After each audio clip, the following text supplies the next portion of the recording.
বিষয়গুলো হলো মানুষকে দেয়া, মানুষকে খাওয়ানো, আত্মত্যাগ যেটাকে বলে, এই ত্যাগের মহিমা যেটাকে বলে। সো কোরবানি মানে তো নিজের খাওয়ার জন্য না, কোরবানি তো গরিব দুঃখীদের জন্য, এটা বিলিয়ে দেওয়ার জন্য বেসিক্যালি আমি বিলিভ করি যেটা। এবং আমরা জানি যে আসলে অনেকেই কুরবানি দেয়, কিন্তু সেটা আসলে শখ করার জন্য দেয়, কিন্তু সে রান্না কেটে আগে নিজে রান্না করে খায়, কিন্তু মানুষকে দেয়। এইটা নিয়ে আপনি কি বলবেন? না, আসলে আমি এরকম খাবারের জন্য খুব একটা ফ্রিক না, সো ফুডি না এতটা, তো যে আমি খাবো আর কাউকে দিব না বা কাউকে বিলাবো না এই টাইপের না। নিজের যতটুকু পছন্দের ততটুকু আর কি খাই, কিন্তু বাকিটা তো আসলে সবার জন্য আসলে। এখন হ্যাঁ, ঈদের সময় একটা ব্রেক গেছে সবারই, প্রোগ্রাম ছিল না, ইভেন্ট ছিল না। আবার আস্তে আস্তে করে কাজে সরব হচ্ছি। আবার বেশ কিছু জুলাই মাসে আমার বড় বড় ইভেন্ট আসছে, একটা বড় শো আসছে, আর প্রমোশনাল কাজগুলো তো আছেই। আবার অনেকগুলো সাইনিং আপনারা দেখতে পাবেন, আপনাদের নিয়েই সাইন করব। আর আমার চলচ্চিত্রের কাজটা শুরু হচ্ছে, এই তো সব কিছু মিলিয়ে ফটোশ্যুট এগুলো যেগুলো কোরিওগ্রাফিগুলো তো আছে। এই বিষয়ে আসলে আমি জানি না, এই বিষয়টা আমি একেবারেই অজ্ঞ, মানে এই ব্যাপারটাই আমি আসলে জেনেও জানি না। তো এই বিষয়টা নিয়ে আমি আসলে, আমরা দেখেছি আপনি বিভিন্ন জায়গায় আন্দোলন করেছেন এবং বিভিন্ন ক্ষেত্রে আপনি আসিয়াকে নিয়ে আন্দোলন করেছেন, যে মানুষের আমি ভালো জিনিসের পক্ষে সবসময় ছিলাম, কিন্তু আসলে আমি আসলেই পলিটিক্সের প্রতি ইন্টারেস্টেড না, দ্যাটস এই ব্যাপারে আমি কোনো মন্তব্যেই যাব না। তাণ্ডব দেখেছি, তাণ্ডব আমার কাছে মজা লেগেছে, কিন্তু তাণ্ডবের চেয়ে আমার কাছে বরবাদ বেশি ভালো লেগেছে। তারপর তাণ্ডবকে আমার কমপ্লিট লাগে নাই, মানে যদিও এটা পার্ট রেখে দিয়েছে, সাসপেন্স রেখে দিয়েছে, তারপর আমার কাছে খুবই ছোট দৈর্ঘ্যের মুভি মনে হয়েছে।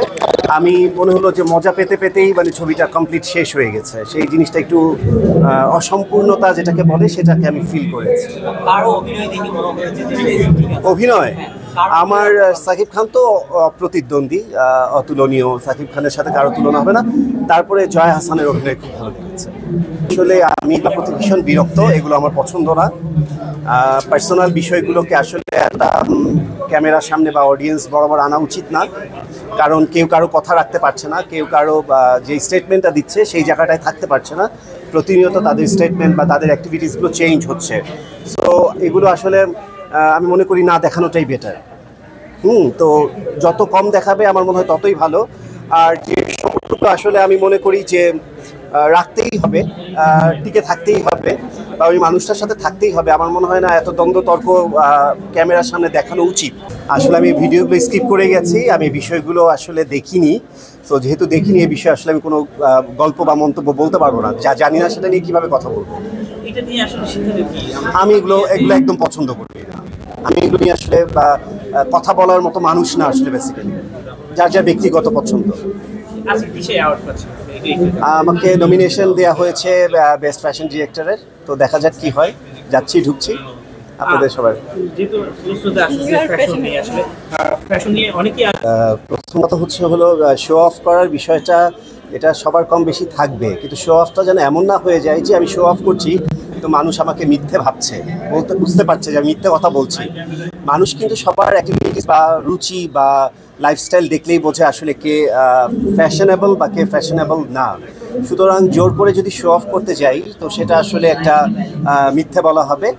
আর নকল যদি কেউ করে থাকে, আমি তো মনে করি যে আমি যদি একটা ফ্যাশন স্টেটমেন্ট ক্রিয়েট করি আর সেটা যদি বা পাবলিক অনুকরণ করে বা নকল করে, এখানেই আমার সার্থকতা। আমার ফ্যাশন যদি নকলই না কেউ করলো তাহলে তো এটা আমার মজা নাই। আমি ভীষণ এনজয় করি সেটাকে, করুক।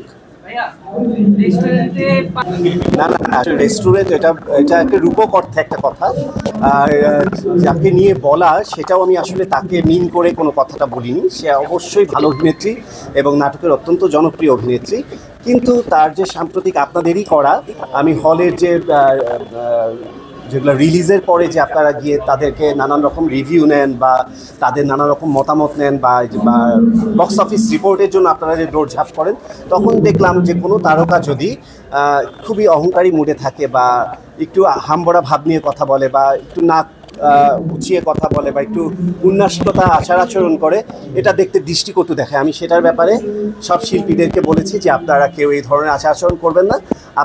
আপনারা সবাই আছেন বলেই আমরা আছি। তো আপনাদের সাথে যদি আমি একটু হাসি মুখে কথা বলি, একটু সম্মান দিই বা একটু ভালোবাসা দিই, আমি তো কোথাও ছোট হয়ে যাচ্ছি না।